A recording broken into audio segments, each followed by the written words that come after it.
Today, the city's Audit and Finance Committee will hold a special meeting to talk about the rules for a possible tax rate election. The city is considering asking voters for permission to go beyond the 3.5% tax cap that's in place now. And tomorrow's meeting is the first formal step in that process.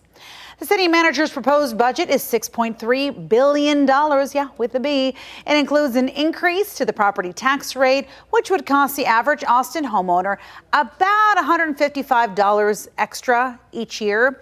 Also, the city's rates and fees could increase.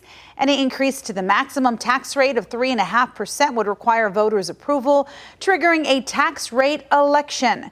The final vote on the city's budget is expected to take place in mid-August.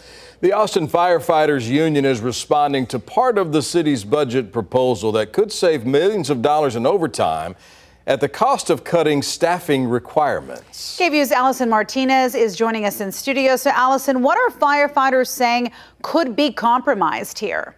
Well, right now there are 4 Austin firefighters staffed per fire unit, but with this proposal, that would be reduced to 3. The city says they'll save a little over $8 million by cutting units, but some firefighters say this will lead to dangerous situations and risk lives when responding to emergencies. Yesterday, members with the Austin Fire Association gathered at the front steps of City Hall to send a message to city leaders about the negative impacts a staffing reduction would bring. We heard from Lori Wagner. She's a fire specialist who has been with the Austin Fire Department for roughly 7 years. She said she has never dealt with a 3-person crew.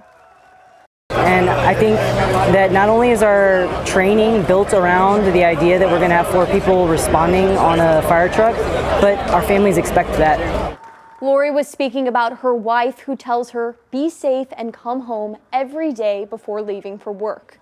We reached out to Fire Chief Joel Baker about the proposed changes, who said in part, quote, "We want our community and first responders to remain safe while carefully balancing our budget and honoring our staff's need to rest and recover." And City Manager T.C. Broadnax told us the point of the change is to, quote, "place the decision-making authority on staffing back with the Austin Fire Department in order to assign and deploy resources in the most effective manner, cutting down on overtime and allowing firefighters to benefit from much-needed rest."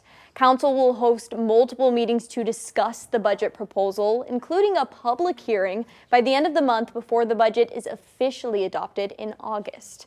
In the studio, Allison Martinez, KVUE News.